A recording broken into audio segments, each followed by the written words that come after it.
जय हिंद दोस्तों, स्वागत है अपनी यूट्यूब चैनल पर अनिकेत मैथ जीके इतिहास पर। तो दोस्तों, आप लोग के लिए लेकर आ गए हैं प्रश्न, जो कि ये बिहार एसएससी का प्रश्न लेकर आ गए हैं, जो आपकी तैयारी को मजबूत बनाने के लिए यहाँ से प्रश्न काफ़ी रामबाण साबित होने वाले हैं। तो दोस्तों, जो आज एज पब्लिकेशन का जो है SK झा सर के द्वारा जो करवाया जाता है बिहार एसएससी का तैयारी, तो उनके लिए आज पहला डे लेकर आ गए हैं, जो ज्योग्राफी फर्स्ट डे हैं, जो कुणाल सर करवाते हैं। तो दोस्तों, आप लोग के लिए ये प्रश्न काफ़ी महत्वपूर्ण होंगे, जो रोग climatology, agriculture, forest and plants जलवायु, चट्टान, वन, पौधे। तो इसमें सारा प्रश्न मिला हुआ है, जो वही प्रश्न करवाएंगे, जो अभी चालू है प्रश्न जो करवाते हैं आज एजू पब्लिकेशन क्लास। तो चलिए दोस्तों, आप लोग के लिए प्रश्न लेकर आ गए हैं, तो आप लोग शुरू से अंत तक जरूर वीडियो देखें, क्योंकि आपकी तैयारी को बेहतर बनाने के लिए ये प्रश्न रामबाण साबित होने वाले हैं। महाविभयाई प्रश्न है, क्योंकि इसमें चट्टान, जलवायु, वन, पौधे, एग्रीकल्चर से संबंधित प्रश्न होंगे। तो दोस्तों, आप लोग चलिए शुरू से अंत तक जरूर देखें। तो हम चलते हैं पहला प्रश्न की ओर। अगर दोस्तों वीडियो का प्रश्न अगर अच्छा लगता है तो प्लीज़ लाइक ज़रूर कीजिएगा, और चैनल पर नए आए तो सब्सक्राइब करना ना भूलें। चलिए फर्स्ट क्वेश्चन की ओर चलते हैं। तो पहला क्वेश्चन है कि खाड़ी धारा एक महासागरीय धारा निम्नलिखित महासागरों में से किस में होती है। जो खाड़ी धारा एक महासागरीय धारा है, तो निम्नलिखित महासागरों में से किस में होती है दोस्तों, जो खाड़ी धारा होती है। तो इसका सही आंसर क्या हो जाएंगे? ऑप्शन ए अंध महासागर, जो अटलांटिक महासागर में है, वो खाड़ी धारा एक महासागरीय धारा जो इन महासागरों में स्थित है। कहाँ? अंध महासागरों में। Option A is right answer. अगली प्रश्न की ओर चलते हैं। अगली प्रश्न है कि हिंद महासागर कृत्रिम रूप से किस नहर के माध्यम से भूमध्य सागर से जोड़ता है। जो हिंद महासागर है, वो कृत्रिम रूप से किस नहर के माध्यम से भूमध्य सागर से जुड़ा है। किस माध्यम से जुड़ा हुआ है भूमध्य सागर से? तो इसका सही आंसर हो जाएंगे स्वेज नहर से जुड़ा हुआ है। कौन? हिंद महासागर कृत्रिम रूप से नहर के माध्यम से भूमध्य सागर से जुड़ा हुआ है। वो कौन सा नहर? स्वेज नहर। Option A is right answer.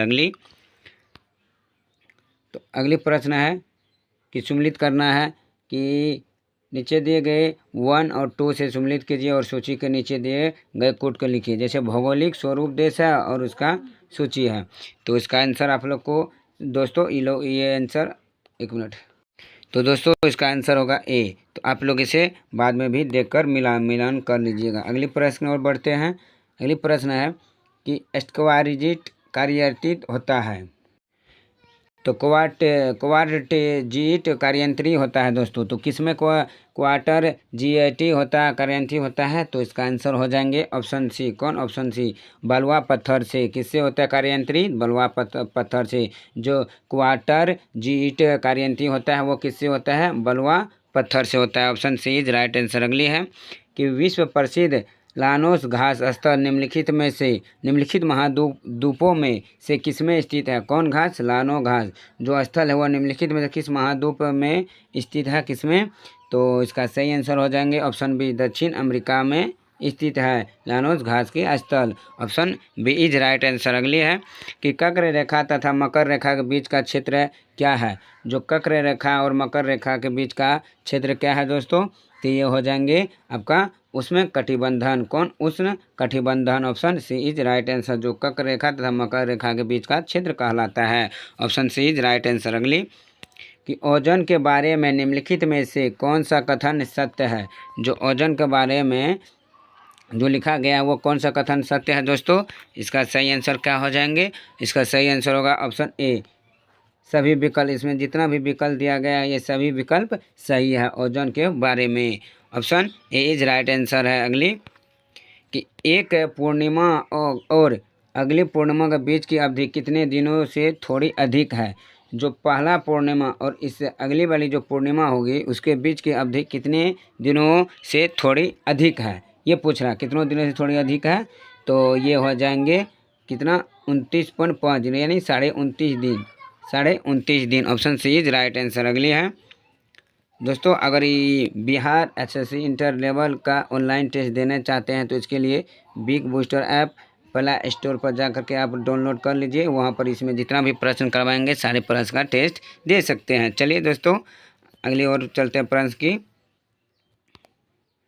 अगली है कि पृथ्वी की भूमध्य रेखा के उत्तर या दक्षिण के स्तन की कोणीय दूरी का वर्णन करने के लिए किस शब्द का उपयोग किया जाता है। तो किस शब्द का उपयोग किया जाता है, तो इसका आंसर होगा ऑप्शन सी अक्षांश। अक्षांश शब्द का उपयोग किया जाता है जो पृथ्वी की भूमध्य रेखा के उत्तर या दक्षिण के स्थान की कोणीय दूरी का वर्णन करने के लिए। Option C is right. अगली कि चीन सागर में आने वाले उष्णकटिबंधीय चक्रवात का क्या नाम है। जो चीन सागर में आने वाले उष्णकटिबंधीय चक्रवात का क्या नाम है दोस्तों, तो इसका सही आंसर हो जाएंगे ऑप्शन डी टाइफून। जो टाइफून है वो चीन सागर में आने वाले उष्णकटिबंधीय चक्रवात का नाम रखा गया। कौन सी, typhoon. Option D is right answer. अगली कि ठंडी जलवायु के अंतर्गत निम्न में से कौन सी जलवायु पाई जाती है। जो ठंडी जलवायु के अंतर्गत निम्न में से कौन सी जलवायु पाई जाती है, तो ये पाई जाती है टुंड्रा। कौन जलवायु, टुंड्रा जलवायु पाई जाती है। Option D is right answer. अगली कि भारत का सक्रिय जलवायु द्वीप है। जो भारत का सक्रिय जलवायु द्वीप है वो कौन सा द्वीप है, तो वो हो जाएंगे वेरन द्वीप। कौन द्वीप हो जाएंगे, वेरन द्वीप। Option C is right answer. जो सक्रिय जलवायु है भारत का, ऑप्शन सी इज राइट। अगली कि नंदा देवी चोटी स्थित है। तो नंदा देवी चोटी तो कहाँ स्थित है दोस्तों, किस भाग में, तो इसका सही आंसर हो जाएंगे ऑप्शन ए असम हिमालय का भाग है। तो किसका नंदा देवी चोटी है, तो असम हिमालय का एक भाग है। Option A is right. अगली है कि निम्नलिखित पर विचार कीजिए। तो इसमें से विचार करना है, 1 मिनट। तो यहाँ विचार करना है, जैसे दिया गया कि उपयुक्त का उत्तर से जो दक्षिण और सही अनुक्रमण कौन सा है। जो उत्तर से और दक्षिण में वो सही क्रम कौन सा है। तो जैसे हुआ महादेव पहाड़ियाँ, सह्याद्री पर्वत, सतपुड़ा श्रेणी। तो इसका पहले कौन आता है जो उत्तर से दक्षिण, तो पहले आ जाएंगे सह्याद्री देवी। कौन, सह्याद्री पर्वत, एक जो उत्तर से दक्षिण आते हैं। और दूसरा हो जाएंगे, उसके बाद हो जाएंगे महादेव पहाड़ियाँ। कौन, महादेव पहाड़ियाँ। और तीसरा कौन है, सतपुड़ा पर्वत श्रेणी आते हैं। कहाँ से, उत्तर से दक्षिण में। पहले कौन, सह्याद्री, दूसरा कौन, महादेव पहाड़ियाँ, और तीसरा कौन, सतपुड़ा पर्वत श्रेणी आते हैं। कहाँ से, उत्तर से दक्षिण की ओर आने वाली पर्वत श्रेणियाँ। ऑप्शन, तो इसका सही आंसर क्या हो जाएंगे दोस्तों, तो इसका सही आंसर हो जाएंगे option B. Option B is right answer हो जाएंगे। अगली प्रश्न कि निम्नलिखित कथनों में से कौन सा एक सही नहीं है। तो निम्नलिखित में कौन सा कथन जो है दोस्तों वह सही नहीं है, तो इसका सही आंसर हो जाएंगे ऑप्शन सी। कौन, ऑप्शन सी, कावेरी नदी का उद्गम आंध्र प्रदेश में होता है। ये कथन सही नहीं है, बल्कि ये कथन गलत है। जो कावेरी नदी का उद्गम होता है वो कहाँ से होता है दोस्तों, तो इसका सही आंसर हो जाएंगे, तो इसका सही आंसर सी। जैसे कावेरी नदी का उद्गम आंध्र प्रदेश में होता है, नहीं, ये आंध्र प्रदेश में नहीं होता। कहाँ होता है दोस्तों, ये कर्नाटक में होते हैं। कहाँ, कर्नाटक में। कर्नाटक में जो ये ब्रह्मगिरी पहाड़ियों से निकलती है। कौन, कावेरी नदी। तो option C is right answer. अगली क्वेश्चन कि जहाँ पूर्वी घाट और पश्चिमी घाट मिलते हैं वहाँ निम्नलिखित में से कौन सी पहाड़ियाँ अवस्थित। ये 2008 की प्रश्न है। तो कौन सी पहाड़ियाँ अवस्थित है जो पूर्वी घाट और पश्चिमी घाट मिलते हैं, तो इसका सही आंसर क्या हो जाएगा, ऑप्शन सी। कौन, ऑप्शन सी, जो नीलगिरी पहाड़ियाँ अवस्थित है। तो option C is right answer. तो नीलगिरी पहाड़ियाँ कहाँ है, कर्नाटक। कहाँ, कर्नाटक और केरल। तो option C is right answer. अगली प्रश्न है कि यदि हिमालय पर्वत श्रेणियाँ नहीं होती तो भारत पर सर्वाधिक संभाव्य भौगोलिक प्रभाव क्या होता। यदि अगर हिमालय पर्वत श्रेणियाँ नहीं होती है तो भारत पर सर्वाधिक संभाव्य भौगोलिक प्रभाव क्या होता। तो इसका सही आंसर हो जाएंगे ऑप्शन डी। कौन, ऑप्शन डी, यानी क्या होगा, 1 2 3 इसमें सब होते हैं। क्या, इसमें सब। Option D is right answer. जो सब प्रभाव होता, देश की अधिकांश भाग में साइबेरिया से आने वाली शीतलहरों का अनुभव होता। और दूसरा, सिंध गंगा मैदान इतनी सुविकसित जलोढ़ मृदा से वंचित होता। और तीसरा, मानसून का प्रतिरूप वर्तमान प्रतिरूप से भिन्न होता, इसमें से सारा कथन एक प्रभाव जो पड़ता भौगोलिक प्रभाव होता। तो ऑप्शन इसका क्या होगा, option D is right answer होंगे। अगली तो अगली है कि निम्नलिखित युगों पर विचार कीजिए, यानी पहाड़ियों को किस क्षेत्र से, इसमें आपको विचार करना होगा। तो इसमें सही सम्मिलित करना होगा। तो इसका सही सम्मिलित क्या होंगे दोस्तों, जैसे हो गया, तो इसका सही सम्मिलित होगा एक मिनट। तो जैसे हुआ कि सही सम्मिलित करना है कि कौन सा सही सम्मिलित है। तो जैसे हुआ 3, तो जैसे हुआ एक मिनट, तो सही सम्मिलित कौन है, एक मिनट। हाँ, तो इसमें सही सम्मिलित मिलने के लिए बोल रहा है। तो सही रूप में जैसे महादेव पहाड़ियाँ, तो महादेव पहाड़ियाँ किस जगह पर, किस क्षेत्र में है। तो इसका सही आंसर क्या हो जाएंगे, ऑप्शन, तो इसका सही आंसर होगा ऑप्शन 3, जो महादेव पहाड़ियाँ वो मध्य भारत में है, और जो मिकिर पहाड़ियाँ हैं वो पूर्वोत्तर भारत में है, बाकी ये नहीं है स्थित। तो इसमें सही युग्म चुनने के लिए बोल रहा है। तो इसमें सिर्फ सी होगा, 3 और 4 ही सही है। तो option C is right answer. अगली प्रश्न है कि निम्नलिखित युग्मों पर विचार कीजिए, जो है शिखर और क्या है, पर्वत, शिखर से पर्वत। तो इसमें सही युग्म को विचार करना है। तो इसका सही आंसर क्या हो जाएंगे दोस्तों, ऑप्शन, जो नंदा देवी है वो कमायू हिमालय में है, हिमालय पर्वत में है, कौन, नंदा देवी, और बाकी ये सब नहीं है, सब गलत है। तो उपयुक्त में से कौन सा सही सम्मिलित है, सिर्फ 2 ही सम्मिलित है, जो नंदा देवी वो कुमाऊं हिमालय पर्वत में है। तो केवल option B is right answer होगा, केवल 2 ही सही है। अगली प्रश्न है कि निम्नलिखित राज्यों पर विचार करना है। तो कौन सा राज्य है जो विचार करना है, जिससे कि उपरोक्त राज्यों में से किसमें उष्णकटिबंधीय आर्द्र सदापर्णी वन होते हैं। तो कौन सा राज्य में जो उष्णकटिबंधीय और अर्ध सदापर्णी वन होते हैं, तो वो कौन सा राज्य है। तो इसका सही आंसर हो जाएंगे ऑप्शन, क्या हो जाएंगे, ऑप्शन सी, यानी केवल अरुणाचल प्रदेश में और किस में है, मिजोरम में है। तो केवल option C is right answer. 1 और 3 जो है वो उसमें इस राज्य में उष्णकटिबंधीय और आदर्श सदापर्णी वन होते हैं, कहाँ, अरुणाचल प्रदेश और मिजोरम में। तो option C is right answer होंगे, केवल 1 और 3। अगली कि चंदन किस प्रकार के वनों में उगाता है। तो चंदन किस प्रकार के वनों में उगाता है। तो इसका सही आंसर हो जाएंगे ऑप्शन डी, उसमें कटिबंधीय पर्णपाती वन में जो चंदन उगाते हैं। तो option D is right answer. अगली कि कंटीली झाड़ियाँ डैश क्षेत्रों में पाई जाती है, कंटीली झाड़ियाँ डैश क्षेत्रों में पाया जाता है। तो किस क्षेत्र में पाए जाते हैं, तो ये हो जाएंगे शुष्क रेगिस्तानी में पाई जाती है कंटीली झाड़ियाँ, option A is right answer. अगली कि निम्नलिखित में से किस भारतीय राज्य में शंकुधारी पेड़ पाए जाते हैं। तो किस भारतीय राज्य में शंकुधारी पेड़ पाए जाते हैं। तो इसका सही आंसर हो जाएंगे ऑप्शन सी, उत्तराखंड में पाए जाते हैं शंकुधारी पेड़, option C is right answer. अगली प्रश्न है कि निम्नलिखित में से कौन से चिपको आंदोलन से जुड़ा था। तो चिपको आंदोलन से कौन जुड़ा था दोस्तों, तो इसका सही आंसर हो जाएंगे, तो इसका सही आंसर हो जाएंगे ऑप्शन डी, विनोबा भावे जो थे वो चिपको आंदोलन से संबंधित थे, option D is right answer होंगे। अगली प्रश्न कि जानवरों की निम्नलिखित प्रजातियों में से किसका अपने प्राकृतिक निवास स्थान के साथ ठीक से मेल नहीं किया गया है। तो ठीक से कौन मेल नहीं किया गया है, तो इसका सही आंसर हो जाएंगे ऑप्शन डी, कौन, ऑप्शन डी, शेर जो हिमालय, ये ठीक से मेल नहीं है, option D is right answer. अगले कि भारत में वन्य जीव के पतन के संबंध में निम्नलिखित में से कौन सा कथन सही नहीं है। तो जो भारत में जो वन्य जीव के पतन के बारे में जो संबंध नहीं है वो कौन सा कथन है दोस्तों, तो इसका सही आंसर हो जाएंगे ऑप्शन डी, कौन, ऑप्शन डी, औद्योगिक और तकनीकी प्रगति, जो ये वन्य जीव के पतन के बारे में संबंधित नहीं है, option D is right answer. अगली सांगो के जंगल भारत के निम्नलिखित में से किस राज्य में पाए जाते हैं, कौन,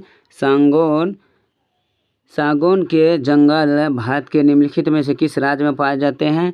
तो ये इसका सही आंसर हो जाएंगे मध्य प्रदेश में। कौन? मध्य प्रदेश में। Option A is right answer. जो सांगोन के जंगल में भारत में पाए जाते हैं, किस राज्य में? भारत के मध्य प्रदेश में। Option A is right answer. अगली कि भारत के वन्यजीव संरक्षण अधिनियम 1972 में कितनी अनुसूचियां हैं? जो भारत के वन्यजीव संरक्षण अधिनियम है उसमें 1972 में कितनी अनुसूचियां हैं? तो कितने थे? तो ये हो जाएंगे ऑप्शन बी 4 अनुसूचियां हैं 1972 के अधिनियम के तहत। Option B is right answer. अगली कि भारत में निम्न में से कौन से राज्य में मेघराव का क्षेत्र सबसे ज़्यादा है? तो भारत में निम्न में से कौन से राज्य में मेघराव का क्षेत्र सबसे ज़्यादा है? तो इसका आंसर हो जाएंगे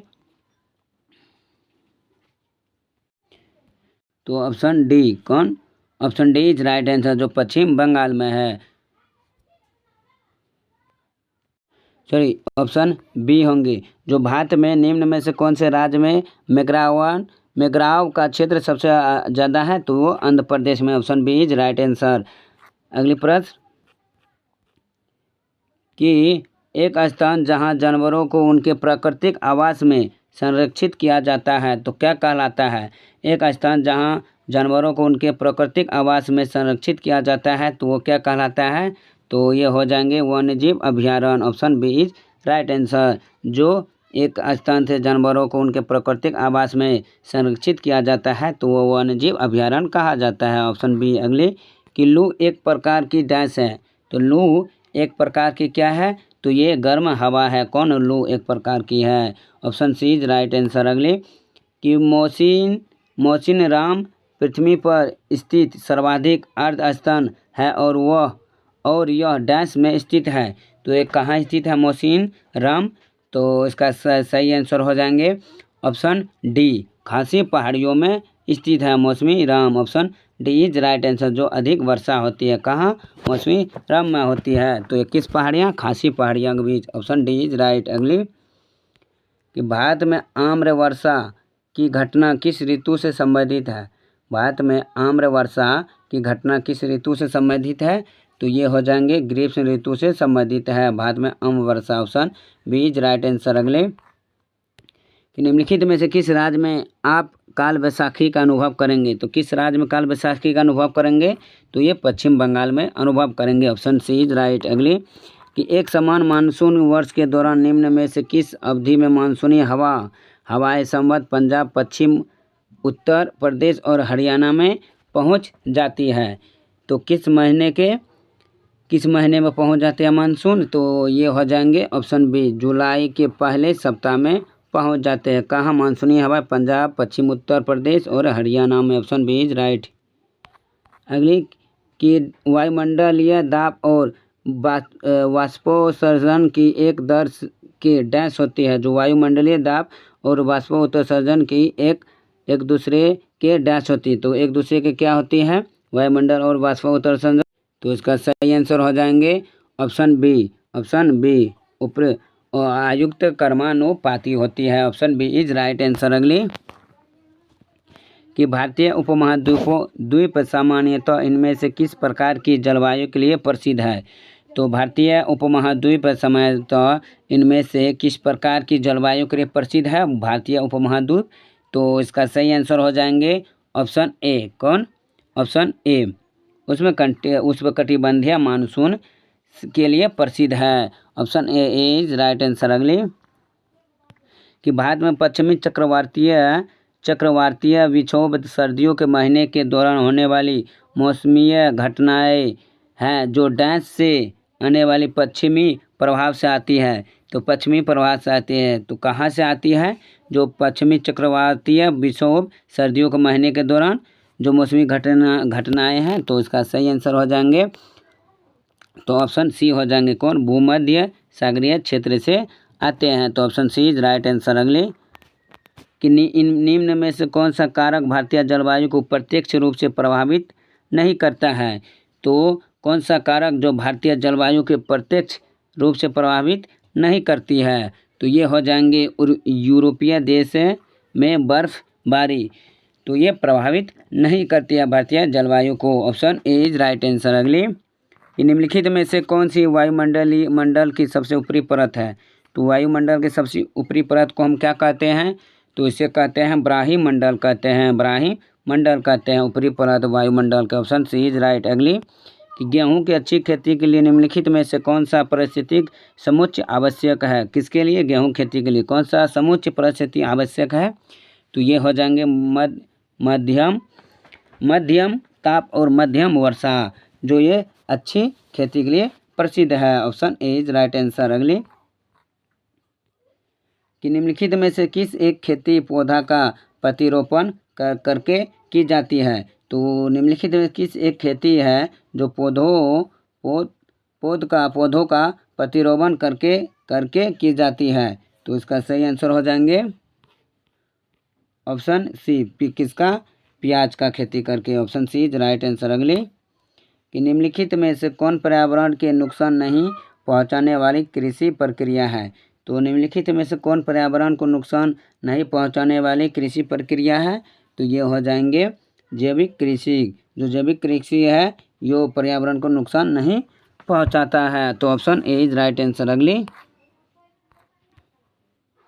प्रश्न अगली है कि निम्नलिखित फसलों पर विचार कीजिए। तो निम्नलिखित फसलों पर विचार करना है, तो ये कौन सा होंगे। तो जैसे आ गया है कि जैसे आ गया है एक, तो विचार कीजिए और उपयुक्त में से खरीफ फसल कौन सी है। तो खरीफ फसल चुनने के लिए बोल रहा है। तो सबसे पहले तो कपास एक खरीफ फसल है, मक्का एक खरीफ फसल है और एक मूंगफली क्या वो खरीफ फसल है। बाकी ये सरसों कौन फसल है, तो आप लोग कमेंट में बताइए। अगली प्रश्न, तो इसका आंसर क्या हो जाएंगे ऑप्शन बी, कपास, मक्का, मूंगफली। जो मूंगफली है, मूंगफली, तो ये खरीफ फसल कहलाते हैं। अगली कि भारत में खरीफ का मौसम काफ़ी हद तक डैश के साथ संबंधित रहता है। जो भारत में खरीफ फसल का मौसम काफ़ी हद तक डैश से संबंधित होता है। तो किससे संबंधित रहता है खरीफ फसल, तो ये दक्षिण पश्चिम मानसून से संबंधित रहता है। कौन, खरीफ का फसल का मौसम। अगली प्रश्न है कि निम्नलिखित में से कौन सा राज्य प्राकृतिक रबर का एक प्रमुख उत्पादक है। तो कौन सा राज्य है जो प्राकृतिक रबर का एक प्रमुख उत्पादक है, तो यह केरल राज्य है जो प्रमुख उत्पादन होता है रबर की खेती। Option C is right answer. अगली कि पीली क्रांति शब्द भारत के निम्नलिखित में से किस क्षेत्र से संबंधित है। जो पीली क्रांति वो किससे संबंधित है, तो ये हो जाएंगे तेल बीज उत्पादन से संबंधित है। कौन क्रांति, पीली क्रांति। अगली है कि चावल की खेती के लिए किस प्रकार की मिट्टी उपयुक्त नहीं है। किसका, चावल खेती के लिए किस प्रकार की मिट्टी उपयुक्त नहीं है, तो इसका सही आंसर हो जाएंगे शुष्क मिट्टी, जो ये चावल खेती के लिए नहीं है। Option A is right. अगली कि फसल चक्र आवश्यक है। तो फसल चक्र आवश्यक है, तो किससे आवश्यक है, तो मृदा की उर्वरा शक्ति में वृद्धि हेतु, मृदा की उर्वरा शक्ति में वृद्धि हेतु ये आवश्यक है फसल चक्रण के लिए। Option C is right. अगली कि भारत में श्वेत क्रांति का जनक कौन थे। तो भारत में श्वेत क्रांति का जनक कौन थे दोस्तों, तो ये था डॉक्टर वर्गीज कुरियन। तो डॉक्टर वर्गीज कुरियन जो था वो भारत के श्वेत क्रांति के जनक माने जाते थे। कौन, doctor Verghese Kurien. Option D is right answer. और अगली है तो और ये एम.एस. स्वामीनाथन ये किस क्रांति से संबंधित था, ये नीली क्रांति से, जो अभी इसका हाल ही में निधन हुआ है। तो आप लोग बताइए कि एम.एस. स्वामीनाथन जो नीली क्रांति संबंधित था इसका निधन कब हुआ, तो आप लोग कमेंट में ज़रूर बताइए। चलिए दोस्तों, आज मैंने 50 क्वेश्चन करवाए हैं, जो ये बिहार इंटर स्तरीय परीक्षा के लिए काफ़ी महत्वपूर्ण प्रश्न था। तो चलिए दोस्तों, अगर वीडियो अच्छी लगी तो लाइक कीजिए ज़रूर, और चैनल पर पहली बार विजिट कर रहे हैं तो सब्सक्राइब करना ना भूलिए। चलिए फिर मिलता हूँ डे 2 के साथ, इसके साथ दूसरा सब्जेक्ट के लेकर आ रहे हैं। तो दोस्तों, अगर वीडियो अच्छी लगी तो प्लीज़ लाइक कीजिए और चैनल पर नए तो सब्सक्राइब करना ना भूलिए। चलिए फिर मिलता हूँ अगली वीडियो के साथ, तब तक के लिए धन्यवाद, टेक केयर।